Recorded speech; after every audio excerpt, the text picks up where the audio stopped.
Buenas tardes, soy José Moisés Pérez Galindo y este es mi video resolviendo el segundo problema del segundo examen argumentativo de modelación matemática fundamental. ¿Qué es lo que nos piden hacer en este problema? Lo que nos están pidiendo es que obtengamos la derivada del tiempo para obtener una fórmula del tiempo.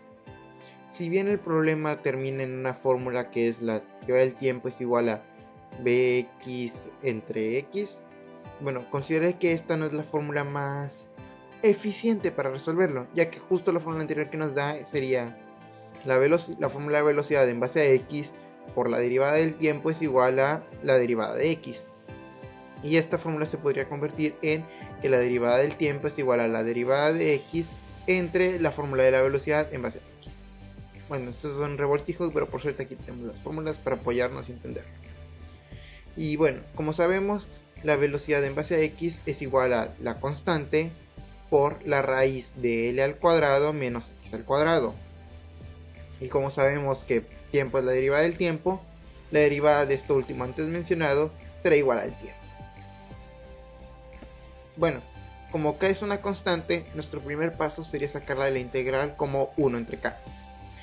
Y podemos ver que en la parte de adentro nos quedaría 1 entre la raíz de L al cuadrado menos x al cuadrado.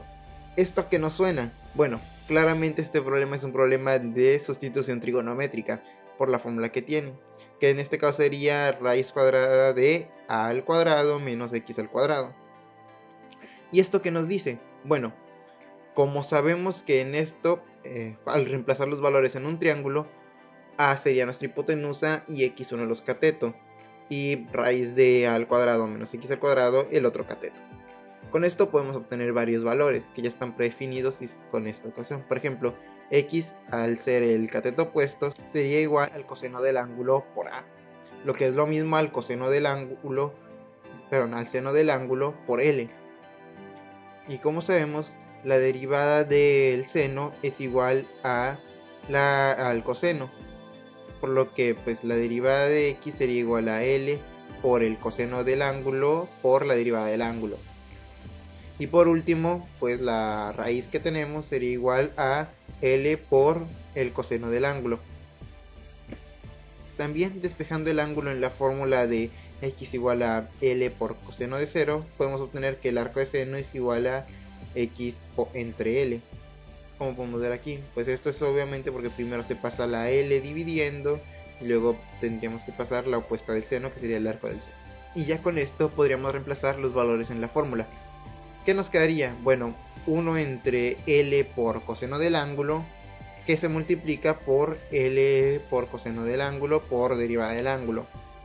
Aquí pues podemos eliminar el coseno del ángulo porque pues lo que se multiplica está dividiéndose también, lo que nos dejaría únicamente con la derivada del ángulo. Y bueno, ¿qué pasa cuando integras la derivada del ángulo? Pues queda únicamente el ángulo, lo que nos dejaría en el final la fórmula de tiempo es igual a 1 entre k, porque sacamos la constante, por el ángulo. Pero bueno, como aquí no tenemos ningún ángulo, no lo podemos dejar así. Pero por suerte, como dijimos anteriormente, ya tenemos la equivalencia del ángulo, que sería igual al arco del seno de x entre l. Y con eso ya tendríamos nuestra fórmula. La fórmula del tiempo sería igual a 1 entre k por arco del seno de x entre l.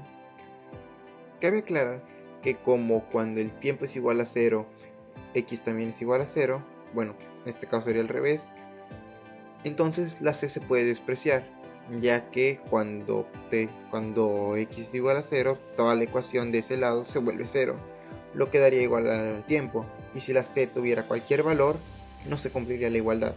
Por eso es que despreciamos la c. Pero espera, aún no termina nuestro problema. Lo que nos pide realmente el problema es cuánto tardaría en dar una oscilación completa, o sea, de la posición en x a l. ¿Qué pasa? Bueno, pues aún no termina. No va a ser solo ese movimiento, lo va a hacer 4 veces. ¿Por qué 4 veces? Porque son movimientos de x a l, luego de l a x otra vez, que sería la misma distancia, por lo que sería el mismo tiempo, luego otra vez de x a menos l, que como sabemos es la misma distancia, por ende el mismo tiempo, y luego de menos l a x, por lo que en total estaría haciendo el mismo movimiento 4 veces. Sabemos que es el mismo tiempo porque ahí mismo nos lo viene diciendo en el problema. Y con esto habría falta multiplicar el tiempo recorrido por 4. Y ya con esto tenemos la fórmula para una oscilación completa. Muchas gracias por su atención.